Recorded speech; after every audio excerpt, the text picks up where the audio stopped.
کے لیے اپنے آنسوؤں کو دبا لیتے ہیں۔ میں نے کہا دنیا کے لوگوں پھر مانو نا، جس کے کندھوں پر حضور سوار ہے وہ بھی عظمتوں والا، اور جو نبی کے کندھوں پر سوار ہے وہ بھی عظمتوں والے۔ قربان جو یوں تو شہید نبی کے صحابہ میں سے بہت سے صحابی ہوئے، کیوں صرف ذکر حسین اور ذکر کربلا کیا جاتا ہے؟ یہاں 3 دن پانی بند کیا گیا، وہاں عثمان ابن عفان کے لیے 40 دن پانی بند کیا گیا۔ کیا وہ نبی کے صحابی نہیں ہیں؟ کیا انہوں نے نبی کے دین کو بچانے کے لیے 40 دن پیاس کو برداشت نہیں کیا؟ قرآن کی تلاوت کرتے تھے، اللہ ان کی پیاس کو بجھا دیتا تھا۔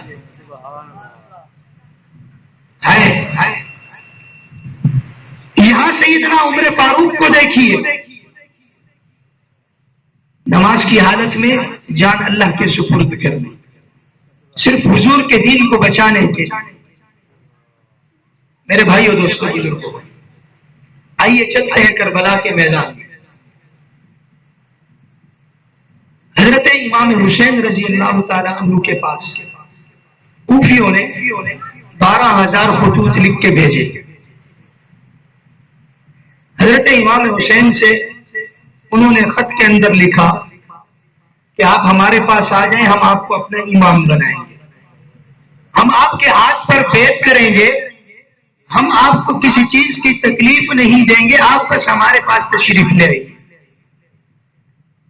مختصر کر کے آپ کو سنا۔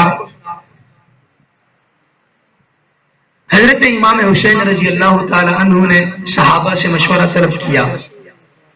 صحابہ نے فرمایا کہ آپ مسلم بن عقیل کو کوفہ میں بھیج دیں۔ مسلم بن عقیل کوفہ پہنچے، حالات کا جائزہ لیا۔ مسلم بن عقیل رضی اللہ تعالی عنہ کی صحیح خدمت کی، لیکن جو ہی وہاں یزید کو پتہ چلا کہ حضرت امام حسین رضی اللہ تعالی عنہ اپنے 72 کے قافلے کے ساتھ، اہل بیت کے ساتھ کوفہ کی طرف روانہ ہو رہے ہیں، انہوں نے گورنر عبید اللہ کو بنا دیا، اور جو پہلا گورنر تھا اسے معطل کر دیا، اسے ہٹا دیا، گورنر تبدیل ہو گیا۔ حضرت امام حسین رضی اللہ تعالی عنہ کربلا کے میدان تک پہنچے، خبر ملی، اطلاع ملی کہ مسلم بن عقیل رضی اللہ تعالیٰ عنہ کو شہید کر دیا گیا۔ اہل بیت میں سے کچھ صحابہ نے کہا کہ واپس چلتے ہیں، لیکن مسلم بن عقیل رضی اللہ تعالیٰ عنہ کے بھائی اور آپ کے تو شہزادے تھے، انہوں نے کہا کہ نہیں، اب واپس نہیں جانا، ہم نے اپنے ابا کا قصاص لینا ہے، اور قتل کا بدلہ قتل ہوتا ہے۔ چنانچہ حضرت امام حسین رضی اللہ تعالی عنہ ان کی بات پر آمادہ ہو گئے، اور کربلا کے میدان کے اندر وہاں حر بھی آ گیا،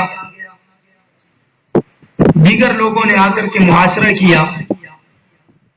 حضرت امام حسین رضی اللہ تعالیٰ عنہ نے 9 محرم الحرام کو کربلا کے میدان کے اندر اپنے اہل بیت سے کہا کہ یہیں خیمے لگاؤ۔ اہل بیت خیمے کے اندر تھے۔ یہاں آپ کے اہل بیت نے نہ بال کھولے، نہ مرثیہ کیا، نہ آپ کے اہل بیت نے واویلا کیا، نہ دنیا والوں کو سنایا، بلکہ پردے کے اندر رہ کر کے حضرت امام حسین کے قافلے 72 کے قافلے نے اور آپ کے اہل بیت نے اپنے خیموں کے اندر بیٹھ کر کے قرآن کی تلاوت شروع کر دی اور ذکر ربی شروع کر دیا۔ حضرت امام حسین رضی اللہ تعالیٰ عنہ کے رات کے پیر اٹھے اور اپنے خیموں کے ارد گرد چکر لگا رہے ہیں، کہیں سے قرآن پڑھنے کی آواز آ رہی ہے، طٰہٰ مَا أَنزَلْنَا عَلَيْكَ الْقُرْآنَ لِتَشْقَىٰ، کہیں سے آواز آ رہی ہے یاسین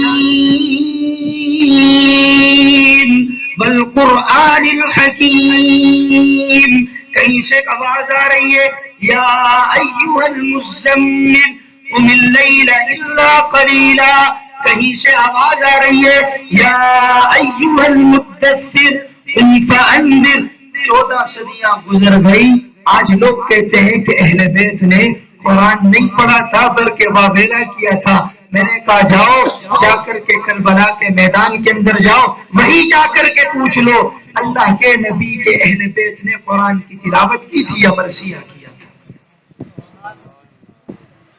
صحابہ کی اللہ کے نبی سے جو تعلیمات صحابہ کو ملی وہ قرآن پر مر مٹنے کی ملی، قرآن کو زندہ رکھنے کی ملی۔ حضرت امام حسین رضی اللہ تعالیٰ عنہ وہیں کربلا کے میدان کے اندر ہے۔ رات کے وقت خواب میں دیکھا کہ ایک باپردہ عورت کربلا کے میدان کو صاف کر رہی ہے۔ آپ نے اپنے بیٹے علی اکبر سے کہا کہ ان سے پوچھیں کہ یہ خاتون کون ہے۔ علی اکبر نے پوچھا کہ آپ کون ہیں؟ وہ خاتون جو کربلا کا میدان صاف کر رہی تھی وہ فرمانے لگی کہ کل یہی میدان کربلا کے اندر میرا جگر گوشہ، میرا بیٹا، میرا لخت جگر خونا خون ہوگا، اور اس کے ساتھ جتنے لوگ آئے ہیں سارے کٹ جائیں گے۔ پھر پوچھا کہ آپ یہاں میدان کی صفائی کیوں کر رہی ہے؟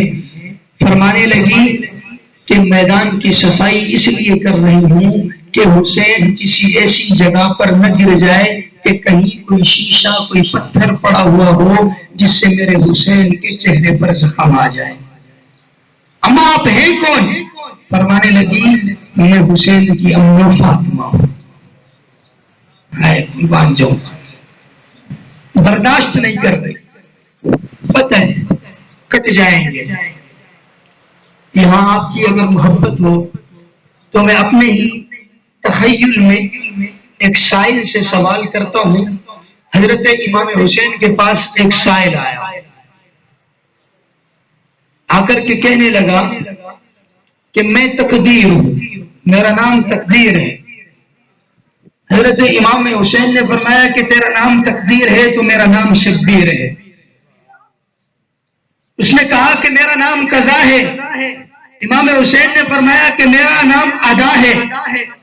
اس نے کہا کہ میں خون ہوں۔ امام حسین نے فرمایا کہ میں دین کا ستون ہوں۔ اس نے کہا کہ میں تلوار ہوں۔ امام حسین نے فرمایا کہ میں سپہ سالار ہوں۔ اس نے کہا کہ تو پیاسا ہے۔ امام حسین نے فرمایا میرے ہاتھ میں حوض کوثر کا کاسا ہے۔ اس نے کہا کہ میرا نام سخت ہے، میں سخت ہوں۔ امام حسین نے فرمایا میں علی کا لخت جگر ہوں۔ اس نے کہا کہ میرا نام سخت ہے۔ امام حسین نے فرمایا کہ میں علی کا لخت جگر ہوں۔ اس نے کہا کہ اے حسین اپنی جان بچا لو، جان بڑی قیمتی چیز ہے، زندگی بچا لو، آپ یہی کٹ جاؤ گے، مر جاؤ گے۔ امام حسین نے فرمایا کہ ہاں مانتا ہوں زندگی بڑی قیمتی چیز ہے، زندگی بڑی عزیز چیز ہے، زندگی کی بڑی قدر و قیمت ہے، لیکن یاد رکھ مجھے اللہ کی طرف سے یہ حکم ملا ہے کہ تو میرا قرآن بچا لے۔ یہاں میں میدان کربلا کے اندر اپنے نانا کے دین کو زندہ کرنے اور بچانے کے لیے آیا ہوں، اور اللہ کے قرآن کو بچانے کے لیے آیا ہوں۔ یوں ہی ایک ایک کر کے آپ کا محاصرہ کر لیا گیا، ایک ایک کر کے سب کو شہید کیا گیا۔ آخر میں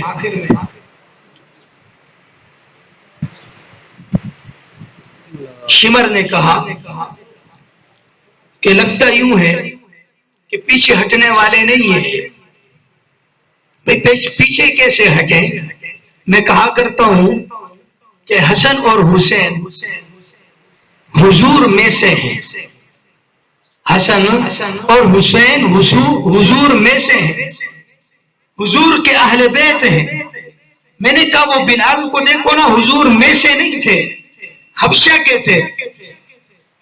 آپ پر ظلم اور تکالیف کہ پہاڑ توڑے گئے، کہا کہ محمد رسول اللہ کا دین چھوڑ دو۔ حضرت بلال نے فرمایا جان چلی جائے گی، حضور کا دین نہیں چھوڑ سکتا۔ میں نے کہا وہ دیکھو نا حضرت خبیب کو، آقا میں سے نہیں ہے، نبی کی آل اولاد میں سے نہیں ہے، حضور کے صحابی ہیں، حضور کے ہاتھ پر بیعت کی۔ وقت کے بادشاہ نے کہا کہ خبیب نبی کا کلمہ چھوڑ دو، نبی کا دین چھوڑ دو، جان بچ جائے گی۔ کہا کہ جس دن ہم نے نبی کا کلمہ پڑھا تھا اسی دن اپنی زندگی کا سودا بھی نبی کے ساتھ کر چکے تھے۔ زندگی کے تم 100 ٹکڑے کر دو، ہم نبی کا کلمہ نہیں چھوڑ سکتے۔